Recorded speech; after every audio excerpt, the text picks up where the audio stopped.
Hello friends, ओम श्री गणेशाय नमः। जय श्री कृष्ण। आप सभी का स्वागत है आपके अपने यूट्यूब चैनल पर। फ्रेंड्स, आज हम आपको इस वीडियो में बताने जा रहे हैं कार्तिक मास महात्म्य की 25वें अध्याय की कथा के बारे में।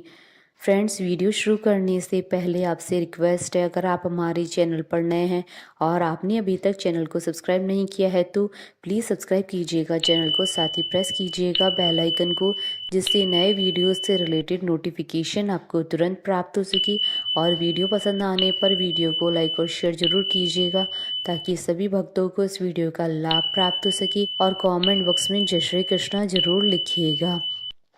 कार्तिक मास महात्मा सभी प्रकार के विघ्नों का नाश करने वाले तथा सारी सृष्टि का पालन करने वाले श्री गणेश जी तथा ज्ञान की दाता देवी श्री सरस्वती जी तथा सब पुराणों के कर्ता श्री व्यास जी तथा श्री गुरुदेव जी के चरण कमलों में नमस्कार करके भगवान की श्रद्धा और भक्ति रस में डूबे हुए कार्तिक मास महात्मा की कथा कहती हूँ। कार्तिक मास महात्मा 25वां अध्याय प्रारंभ। सुना प्रश्न ऋषियों का और बोले सूत जी ज्ञानी, 25वें अध्याय में सुनो श्री हरि की वाणी। धर्मदत्त ने कलह से कहा, तीर्थ में दान और व्रत आदि सत्कर्म करने से मनुष्य के पाप नष्ट हो जाते हैं, परंतु तू तो प्रेत के शरीर में है, अतः उन कर्मों को करने की अधिकारनी नहीं है। इसलिए मैंने जन्म से लेकर अब तक जो कार्तिक का व्रत किया है उसके पुण्य का आधा भाग मैं तुझे देता हूँ, तू उसी से सद्गति को प्राप्त हो जा।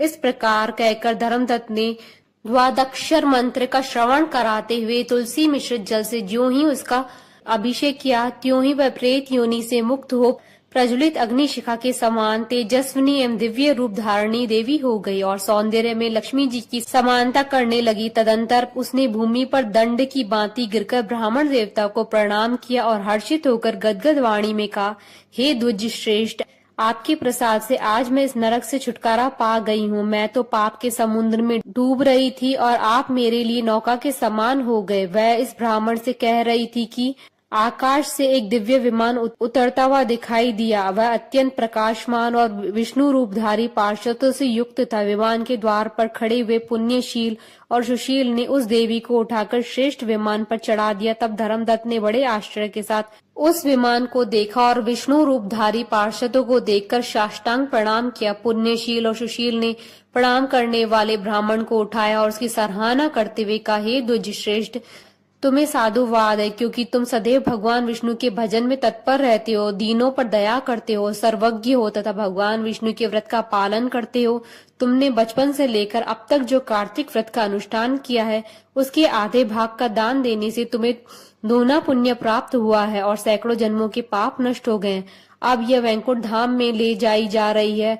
तुम भी इस जन्म के अंत में अपनी दोनों स्त्रियों के साथ भगवान विष्णु के वैकुंठ धाम में जाओगे और मुक्ति को प्राप्त करोगे। धर्मदत्त, जिन्होंने तुम्हारे सम्मान भक्ति पूर्वक भगवान विष्णु की आराधना की है वे धन्य हैं और कृतकृत्य हैं। इस संसार में उन्हीं का जन्म सफल है। बलि भांति आराधना करने पर भगवान विष्णु देहधारी प्राणियों को क्या नहीं देते हैं। उन्होंने ही उत्तानपाद के पुत्र को पूर्व काल में ध्रुव पद स्थापित किया था।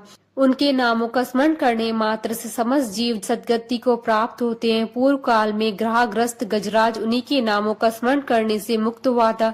तुमने जन्म से लेकर जो विष्णु भगवान को संतुष्ट करने वाले कार्तिक व्रत का अनुष्ठान किया है उससे बढ़कर न यज्ञ है, न दान है और न ही तीर्थ है।